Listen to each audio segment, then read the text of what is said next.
UFC Vegas 83. It was UFC Shanghai. Now here we are back at the Apex. I love this card, actually. This is a really fun card. A lot of really good fights on it. I understand the name value isn't the biggest in some of these fights, but I think it's a fun fight card with a lot of good matchups. Let's go ahead and break it down. I'm not going to waste any more time today. We've essentially got a couple of atom weights fighting at strawweight here, where we have Hernandez Santos takes on Alencar. Alencar is very new to her career. She spent a lot of time in the grappling realm. She's now 4-0-1 draw, the draw being the fight on the Dana White's Contender Series that we did cover on the channel. So there's that. It was a draw, so we didn't get it right. We didn't get it wrong. It was a draw.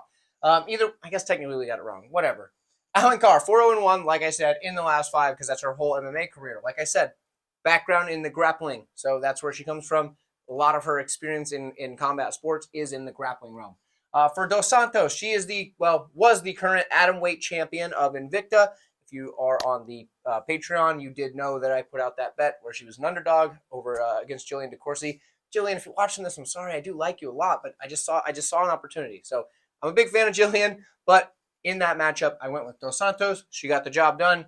Either way, 4-1 in the last 5 for Dos Santos. Her only loss comes to Denise Gomes when she fought on Contender Series as well. So a couple of Contender Series alums. We had a loss on the Dos Santos side. We got a draw on the Alencar side. Now we're meeting in the UFC for these two. Okay, let's break this down. Like I said, Alencar comes from a grappling background, right? That's what she does. She's got solid jiu-jitsu, very good top pressure. She does work to advance her position very well. She's not content to just stay where she's at. I mean, obviously she gets mount. She's cool with that. But she uses her ground and pound very effectively. And she can use it to take the back, right? Because what happens is she ends up getting the rear naked chokes a lot of times because her opponents will give up their back. But they're giving up their back not because she's looking to take the back. Simply it's because they roll over from eating ground and pound. So Alencar goes to that ground and pound early, gets her opponents fed up with it, and then they roll to their belly, basically. She's very much positioned before submission, and I think that's why the ground and pound becomes so prevalent for her, because when she's in this position, she can stay safe in that position without giving that up by just landing shots, rather than trying to go for like an armbar or whatever. Rear naked choke's pretty safe submission to go for, but you know what I mean. If she's in mount, she's not going to roll for an armbar. If she's if she's in guard, she's not going to drop back for like a heel hook or something crazy. She's very much position first, secure that position, ground and pound until the opponent gives something up. Her takedowns are just all right, though, and that's a problem for her because her striking is probably about average, I'd say, which is not good at the UFC level. So that's a problem, and her cardio faded her miserably on the Contender Series. Now, I do believe she came to that fight on relatively short notice, so that is something, but it is a red flag. I do worry about it. Her striking's not that good, and the takedowns are, okay. She's going against Hernandez Dos Santos. You might know her as Hayani Amanda, which was what she was before. Now she's Dos Santos, so she's Dos Santos now.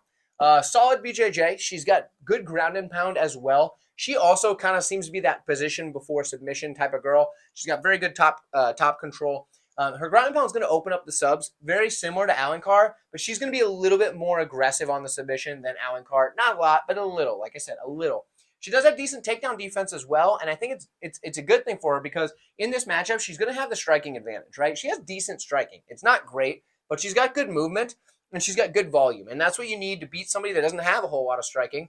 Good volume, good movement. I think that's what she's going to be able to do to get it done. I think Alencar, if she gets it to the mat, she can have some success, but I don't think it's going to be just a steamrolling, right? So I do think that Dos Santos is the rightful side. That is my pick, but both of these ladies being essentially atomweights that are fighting at strawweight, it does give me some pause when you look further into this one.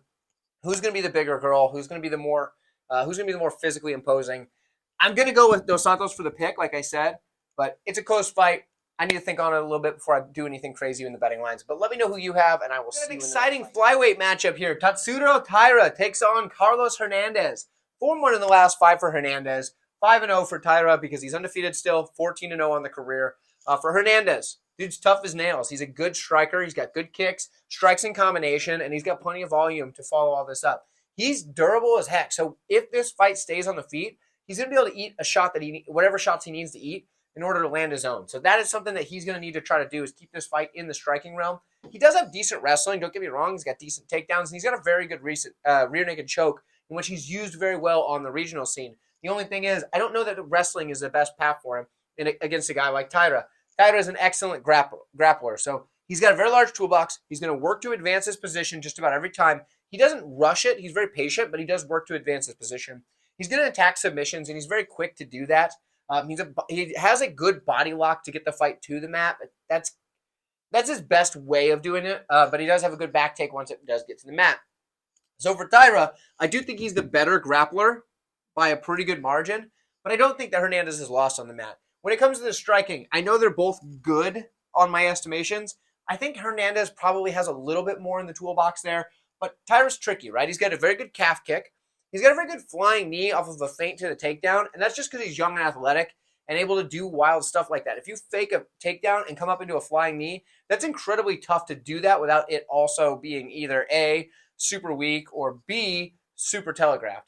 The fact that he's able to do it pretty well, that is impressive, and that just shows his athleticism. The striking defense isn't the best, as we've seen him get dropped before and then hit with some shots in other matchups where it didn't maybe drop him, but he definitely got hit clean. I think Taira's still going to get it done.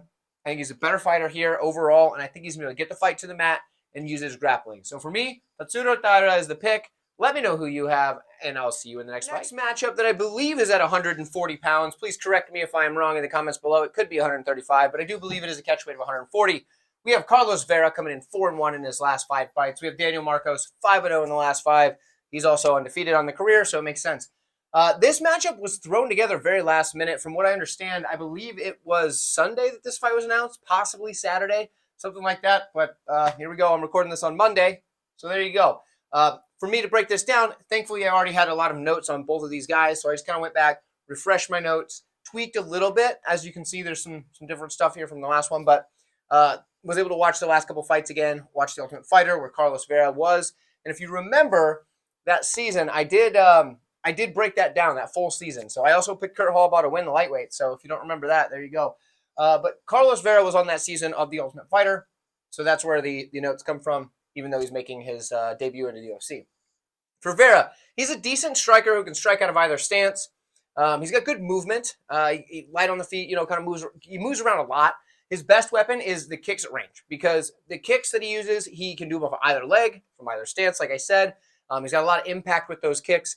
When he gets into boxing range, he's not nearly as good. He wants to be at kicking range when he's striking. If this fight does stay at kicking range, I do think Vera's going to have some success with those kicks for sure, because Marcos is a solid striker of his own right, but he's going to want to get into boxing range to work his best game. For the kicks, though, I do think he's going to have the edge in the kicking game. Now, when it comes to the jiu-jitsu, this is where he's actually at his best. He does have a very large toolbox, and he's always looking for submissions once the fight hits the mat. He's a very good scrambler, but the problem is his takedowns need a lot of work, because he's not able to secure those open mat takedowns at a high clip. So getting the fight to where he does his best work is tough for him sometimes. For Marcos, this dude, meant to write it up here, he's got great takedown defense, but like I said, not the best takedowns. Dude's got good takedown defense. Don't know why I didn't write it. Either way, he's a solid striker. He's got good combinations, good head movement. He can slam pretty good leg kicks, but he does those kind of in closer than someone like Vera's throwing his kicks. He does work the body very well. Good counter striker. When he does get caught, although he has good defense, he can get caught when he starts trying to look for his counters, and he really plants his feet and goes for that counter shot. If somebody has another shot coming behind whatever he's trying to counter, he can be caught then. I don't see that being the case here, though. I think Marcos keeps us on the feet, is able to come forward and use his striking in more of a boxing range, or kind of that hybrid range, not quite kicking range, but move in, land his shots, and kind of stay just inside of the kicks, but yet not so far in that he's going to be at risk of being taken down. I think Marcos gets it done. Let me know who you have, though, in the comments below, and I'll see you guys. Interesting matchup here where Luana Santos moves up to the bantamweight division to take on Stephanie Egger. This is a matchup between two primarily judo players coming into MMA. Both of them kind of have similar skill sets. One's just older, more experienced. The other's younger, more youthful. In this one here, Egger 3-2 in her last 5, 4-1 for Santos. Let's kind of check this out. Let's break this down, shall we? For Luana Santos, good grappling, right? It's that judo. She's very good in judo. She has aggressive takedown. She's going to go for that basically right away. That's what she wants to do. She's got good throws, very good top control when she does get on top. She will try to work in the ground and pound as well. She'll look for the submission as well, but she does look for the finish. But a lot of it's get that control and then go to what she's got to go to, right? On the feet, her striking's just kind of but she's got good volume. She's going to have the better volume in this matchup by a landslide, because Stephanie Egger, for her, She's also an average striker, but she has very low output on the feet. So I do think that this is going to be a big deal for Luana Santos. When it comes to Egger's grappling, she's also very skilled in judo. Both of them are. She's got good throws. She's very heavy on top. She's going to use the cage to secure a lot of her takedowns, which is something I do like. But I do think that Santos is going to be coming forward, so Egger may have a hard time getting her up against the cage to secure that takedown. So that might just be a moot point at this point in the breakdown. But she does seek the submission when she gets to the mat. I think she seeks the submission just a little bit more aggressively than Santos. But like I said, Santos is still going to be looking for those things. But she's going to be looking to get the ground and pound going earlier than Egger is, because Egger's not a big ground and pounder. So I think that's where we're going to be at there. For me in this one, I think it's going to be very close in the grappling. And so I've just got to side with the volume on the feet, and I'm going to side with Santos. But really close matchup. I don't recommend putting your money on it. It could go either way. This is a good one. But Santos, volume, we're going with that. Let me know who you have, and other weights are up next. Steve Garcia takes on Melk Costa. Both guys 3-2 in their last 5 fights. For Costa, he's a good striker. Puts his combinations together very well, mixes the punches and kicks in that. He's got a good body kick with that roundhouse kick, but he also has good front kicks and knees up the middle. They work well as a spear for somebody that has forward pressure coming at you. He can use that front kick or that knee to stop that opponent as if they're running into a spear, slow down that forward pressure, and then he can get into his combinations. He does a good job at that. Good tie clinch as well. Good knees from there. Jiu-jitsu, off of his back, he's going to be seeking submissions. He's very active in doing so. He'll go for the sweep, but that's typically second after he looks for a submission or two. For Garcia, dude's a good boxer with a ton of forward pressure, good movement on the feet. He's got a lot of volume and a lot of power. Now, it's knockdown power, not like one shot, put your lights out power, but he'll knock you down, and he does a good job of following it up. He's got good wrestling, takedown defense. He does well there, and I think he's going to be able to stop takedowns from Costa, and if it does end up on the mat, I think he's going to end up on top. Now, top control when he gets there is pretty good, and the ground and pound is there for him all day. Here's the thing, guys. I have a hard time picking against Steve Garcia after that Shailan Nordembeka fight because there was somebody in my comments. I had picked Steve Garcia, and it was a pretty low confidence pick for me at the time. But they just kept on me about how Shailan was the easiest pick in the card, free money. Can't believe I was so dumb as to pick Steve Garcia. If you're watching this video, I am glad that you're still sticking around the channel after that, because a lot of people would have ran away feeling with their tail between their legs in shame because of how much smack that they talked about Nordembeka getting the win. And then I ended up betting Steve Garcia just out of spite more than anything, and it cashed for me. So thank you, troll commenter in the comments. I do appreciate it very much. Thank you, thank you. Please leave all your troll comments down below. I don't mind them a bit. They do help the algorithm, and I don't care if you're arguing, so let's do it. But it's hard to pick against Steve Garcia after that. But putting that aside, I'm going to this time. And I think it's because I think Costa, I think he's going to be able to land a little bit more of what is necessary to get the win on the judges' card. I think it probably goes to decision. I think both guys, I think it's going to be one of those fights where a lot of people think it's going to end early, and these guys just go back and forth, and it ends up being a close fight going to decision. And I'm going to lean Costa, but real slight. I think he's going to win it on the scorecards. Something about him, people like him. They tend to gravitate towards him, and I think in a razor-thin matchup, he's going to end up getting it. Give me Costa, but zero confidence in this pick. And I swear, if somebody's in the comments heckling me over this one, I'm not going to bet it. I'm not betting a favorite in Costa in this matchup. If anything, I would bet the Garcia side. Anyway, let me know who you have. I'll see you guys in the next one. I appreciate your feedback. Even the weights here, Shannon Ross takes on Hyun Sung Park. Park is undefeated, 8-0, 5-0 in the last 5. For Shannon Ross, he's 1-4 in his last 5 fights. Not the best resume coming into this one. But for Ross, he is a decent striker. He's got very aggressive volume. He's got a good 1-2 down the middle. He throws his knees up the middle as well, so his up the middle attacks are very, very solid there. He's got a good body kick as well. The problem is his striking defense isn't the best, and his durability fails him quite often. In fact, it has quite a bit in recent memory. His heart is there. Like, the guy wants to keep going. He's tough as nails in here. It's just the durability is not there anymore. And it used to be. Don't get me wrong. It used to be, but it's not now. In the wrestling department, he's got very good takedowns, and he's a decent wrestler overall. He's going up against Park, Hyun Sung Park. Park's a good striker. He's got good combinations when he strikes, but the problem is his volume can be spotty because a lot of times if guys are putting pressure on him, his striking kind of starts to fall apart, right? So he's got good striking when he's the one dictating the striking. when other guys are putting it on him, he has some trouble. I think that is a problem here, and I do think Ross is going to put the aggressive volume on him with the 1-2s, walking him down. But I think Park's got very good grappling as well. I think he's got good trips. I think he's a very good back taker, and he's got that rear naked choke, which he is very much a specialist in. I do think Park's going to get this done. I think on the feet, if he lands a shot at all, I think he's going to be able to wobble Ross, if not put him down. And I think in the grappling, I think he's the better grappler. It could be a dangerous matchup with the odds. Like I said, Park is a guy I'm picking. He's 5-0 in his last 5. He's 8-0 in the career. But he's a massive favorite, and he doesn't really like the pressure and the aggressive 1-2s down the middle that Ross is going to be throwing. So there is some pause there, but realistically, I can't pick Ross, so I've got to take Park. I think he gets it done. But let me know who you have. If you have a bet on Ross, let me know in the comments. I wouldn't blame you. The odds are nice, but you know how it goes sometimes when you let the odds dictate your picks. I learned about it last week. I'll see you guys in the next one. Up next, Kevin Jousset takes on Song Kenan. For Jousset, he is 4-1 in his last 5, 3-2 for Kenan. This is a tough fight, guys. I'm going to tell you that right away. I definitely just made my final pick, or at least my, for now, final pick. Might switch right before recording this, so bear with me. Jousset, good striking. He's got a solid leg kick, but he does kind of throw it naked, which is a problem. He can't be caught from that. He's got good knees up the middle. He's going to come forward with those and just kind of use those as his, kind of stops takedowns. It stops guys from, to close the distance on him in an aggressive fashion.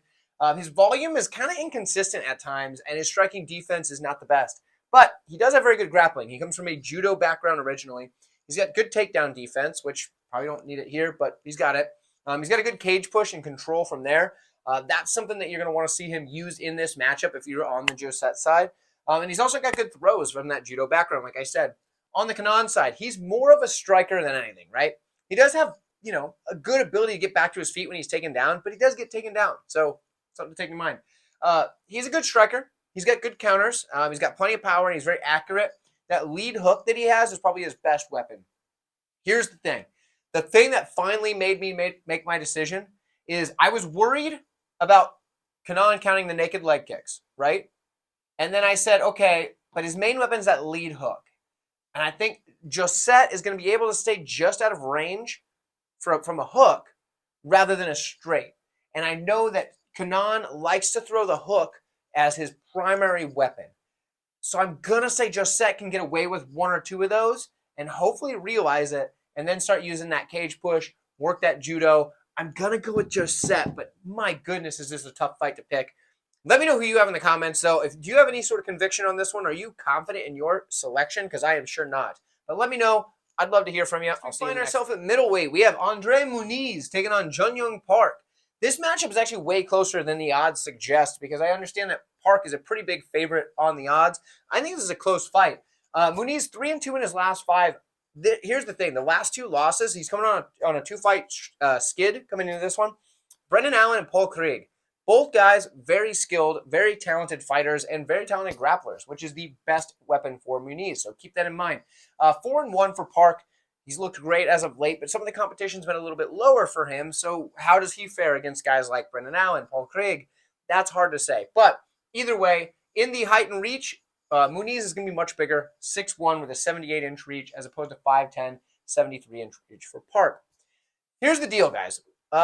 Jun-Young Park, he's a big favorite here, and I think this is a lot to do with it, right?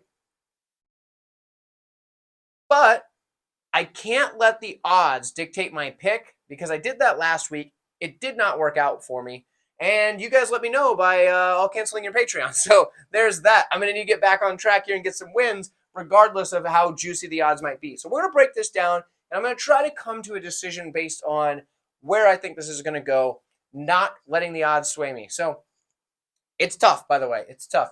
Jun-Young Park, he's a good striker. He's got a very solid jab that he pumps out there, does a pretty good job with it. Very good volume, but sometimes he ends up in a brawl. And in a brawl, it can be good for him. He gets hit a lot, but he's durable, right? And in a brawl, he's probably going to land a lot on the other guy because he's got good volume. In the grappling, he's very skilled there, right? He's got good takedown defense. He's got a very good cage push. In fact, he used that cage push to rob my guy, Eric Anders. If you haven't watched the interview I did with Eric Anders yet, you're missing out because that guy's fantastic and it's a great interview. It's on the channel. Go and watch it. I'm going to make sure it's at the end screen of this video, so watch it at the end of this. But either way, the cage push and the control, that's what he used to rob my boy, Eric Anders. Now, he's got a good back take as well, and his rear naked choke is absolutely lights out. In fact, he's won his last 3 fights by rear naked choke, if my memory serves correct. I think all 3 of them are rear naked choke victory. Now, on the other side, Muniz, solid grappling, right? He's got a very large toolbox, good takedowns, and very dangerous submissions, very good control. In the striking, though, it's decent. He's got decent power, but most of it is set up by his grappling threat. His cardio falls apart, though, and that is why I'm going to slightly side with Park. I can't bet him at these odds. I don't recommend betting him at these odds. Muniz could get the upset. I just am going to slightly lean with Park because I think he's good enough in the grappling to survive the first round. And I think after the first round, that grappling skill evens out pretty well because I think he's going to have – Park's going to be the fresher guy. On the feet, he's going to be more skilled, although that reach is pretty significant. 5 inches is a pretty big deal. Ask anybody, they'll tell you 5 inches is a big deal. But I do think Jun Young Park is going to get it done. Maybe a decision in this one or a late stoppage. I don't think he's getting him out of there early. I don't think it's going to be one of those. And if Muniz wins, it's going to be early. Maybe there's just an opportunity to play both sides. I haven't really looked into that yet. Muniz round 1 or inside the distance or whatever, and then maybe there's a way you can play it for the right value to get something on Park or whatever. Park after the fight starts round 2 or something. I don't know. I'm just throwing ideas out there. Let me know where you're at on this one. It's a tricky one on the card. It's not the trickiest. We already covered that one earlier, but it is very tricky. I'd love to hear from you guys. Let me know. I'll see you. The lightweights. Nasrat Haqparast takes on Jamie Mullarkey. Both guys are 3-2 in their last 5 fights. We're going to start with Mullarkey here.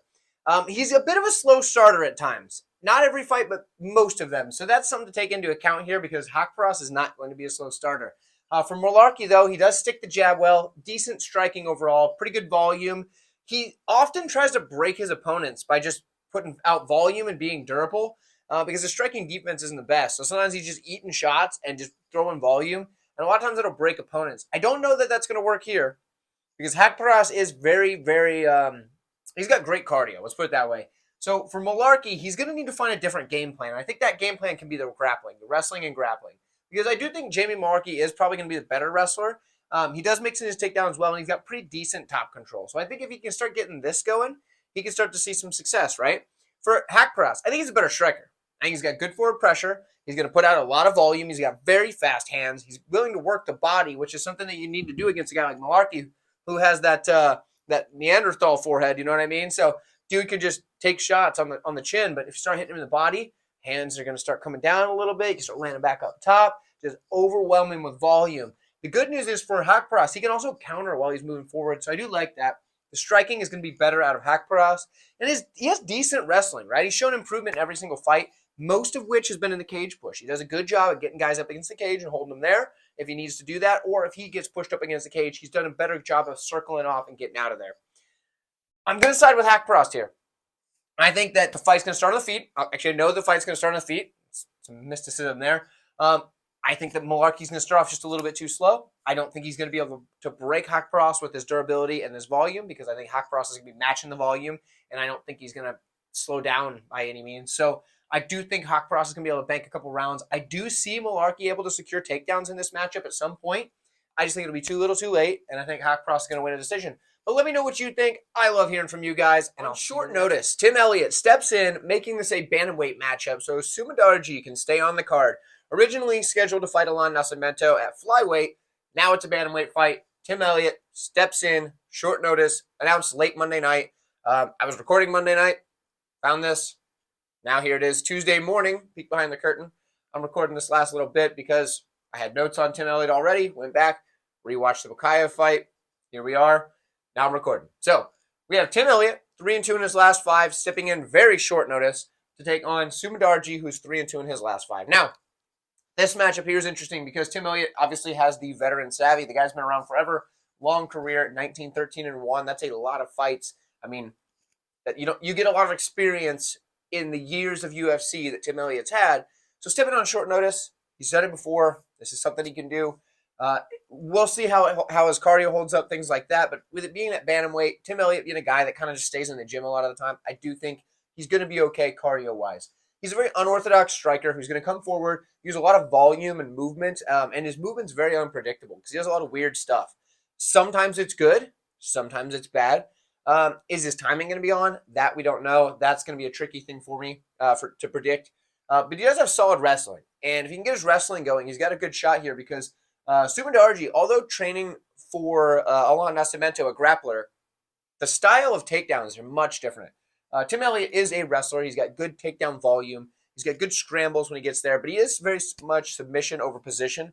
So a lot of times he'll give up spots looking for the sub rather than, locking down the position and playing it safe there. But he does it at such a high pace that it kind of makes guys really struggle because he'll dive on a submission and they'll get out, but he bounces right back, goes for another takedown, and it just makes guys have to work extra hard to fight off those submissions constantly. So early on, they usually have a little more success, and then as it goes, things get a little more dicey for him.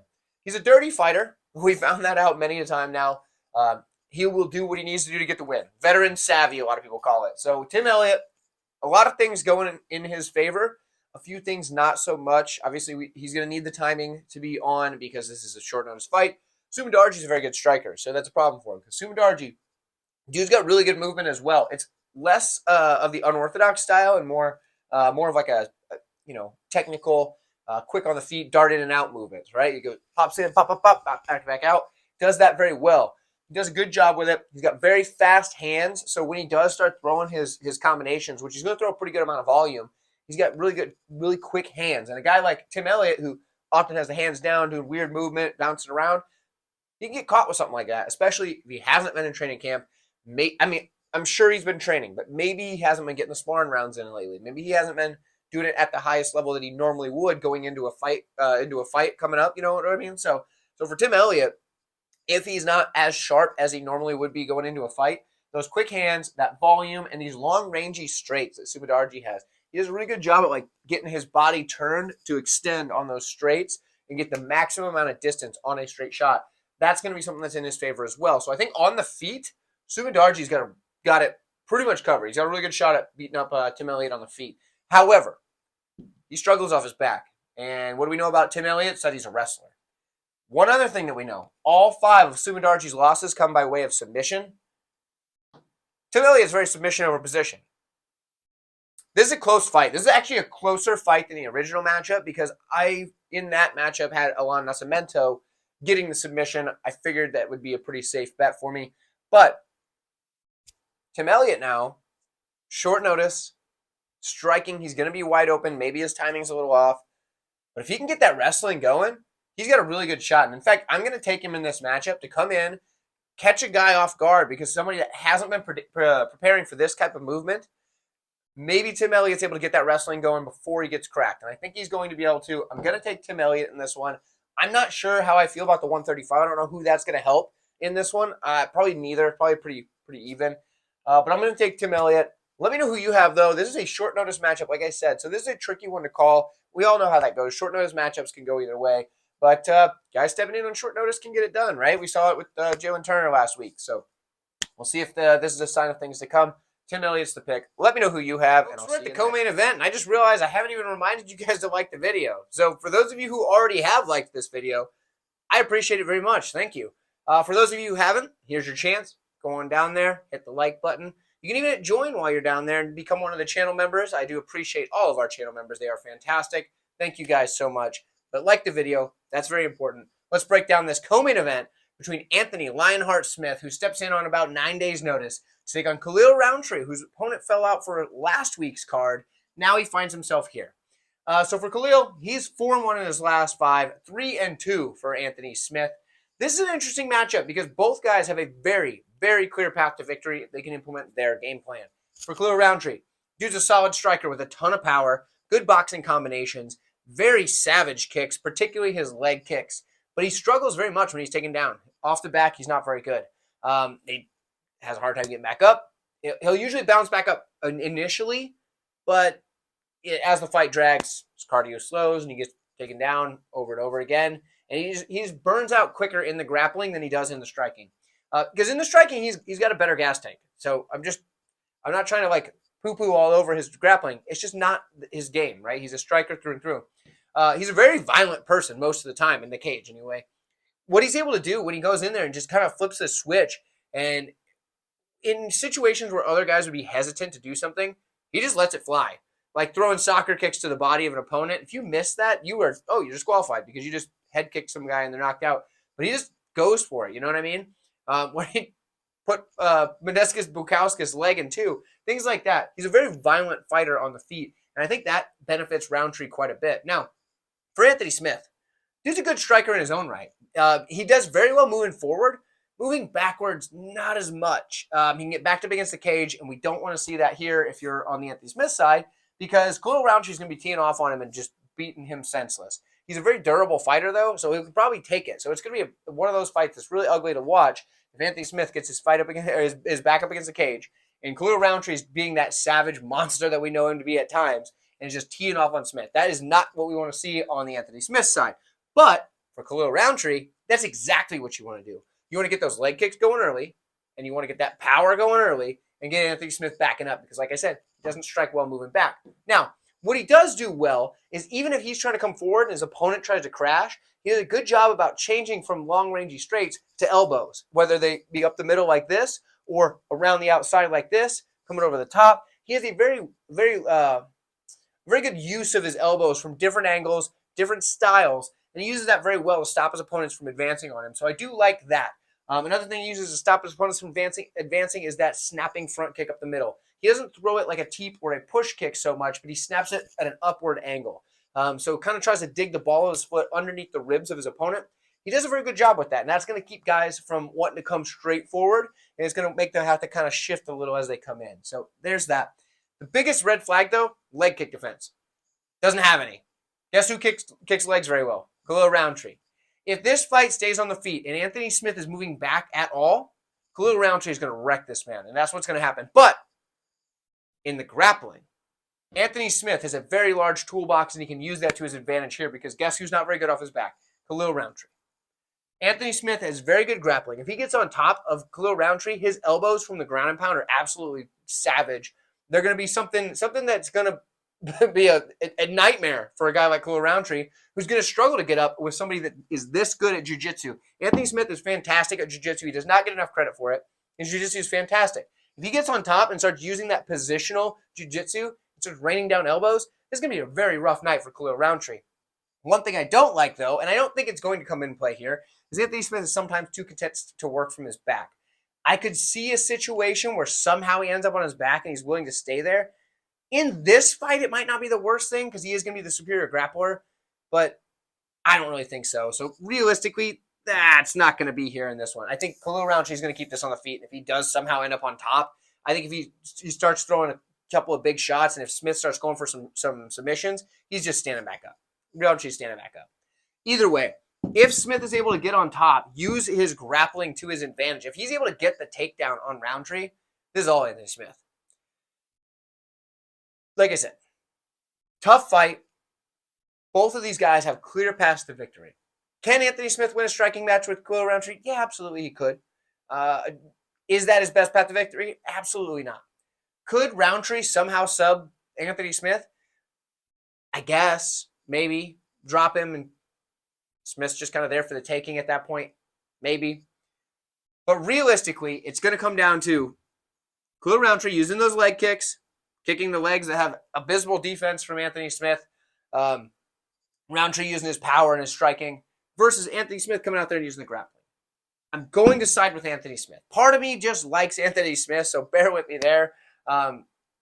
I like Anthony Smith. I like him a lot. I think he's a likable guy. He lives like 2 blocks down from my gym, so I can't really, can't hate on him for anything too much. But realistically, I do think he's going to be able to start wrestling. I think he's going to go in there. I think he's going to get a takedown, and I think once he does, that it's his fight to lose from that point on. So Anthony Smith is my pick, but let me know who you have. I understand if you were on the Rountree side, and if you bet Rountree when he was at like plus 250 as an underdog, my goodness, you did a fantastic job. You might as well bet the other side and take the free money, darn it. But either way, let me know. I'll see you guys in the main event. I spent a lot of time on this one.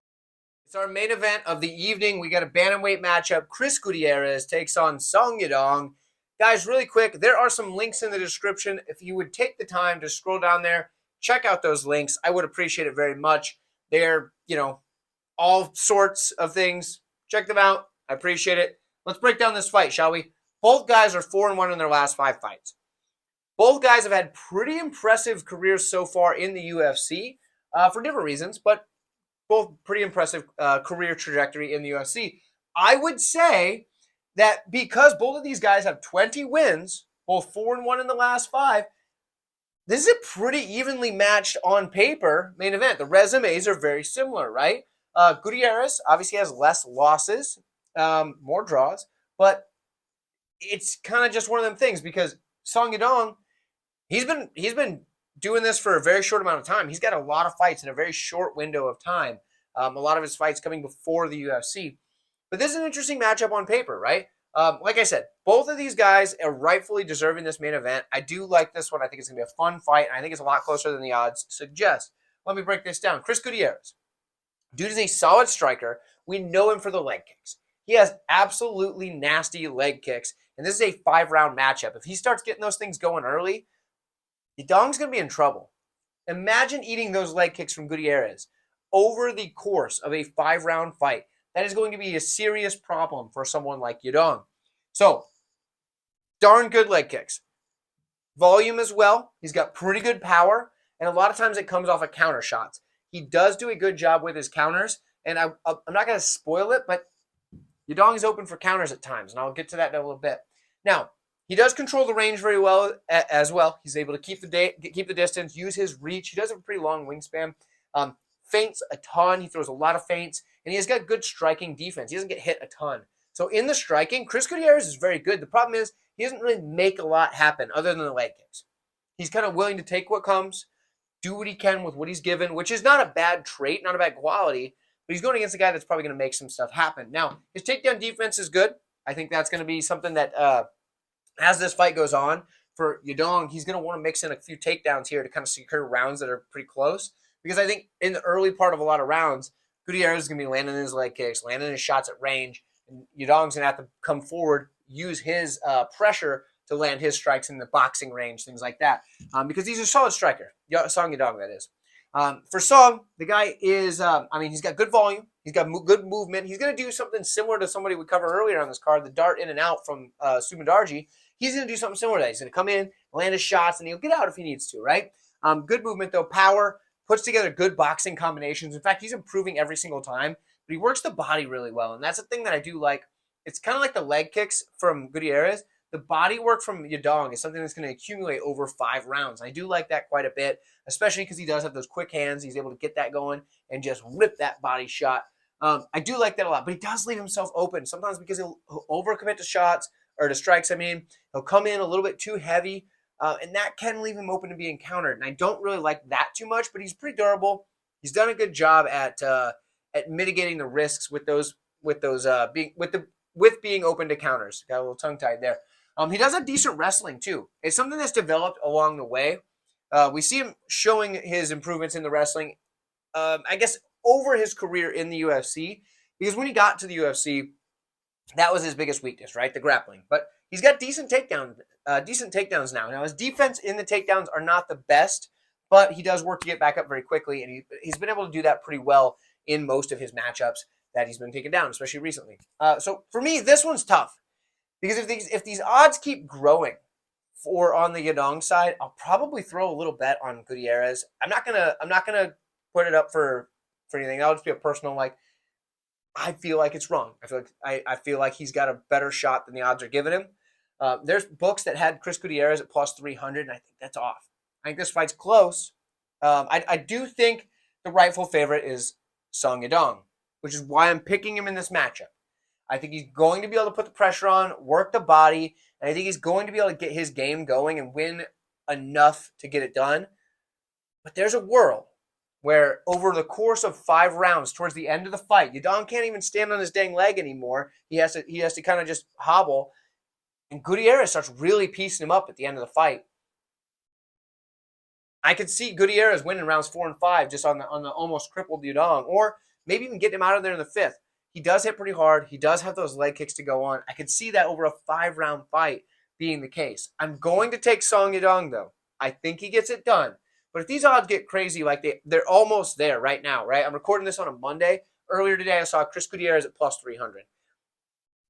If we get Chris Gutierrez at like plus 400 or something, you almost have to, right? But I'm picking Song Yadong because I'm not going to make the mistake I made last week of letting the odds dictate my pick because I think there's value there.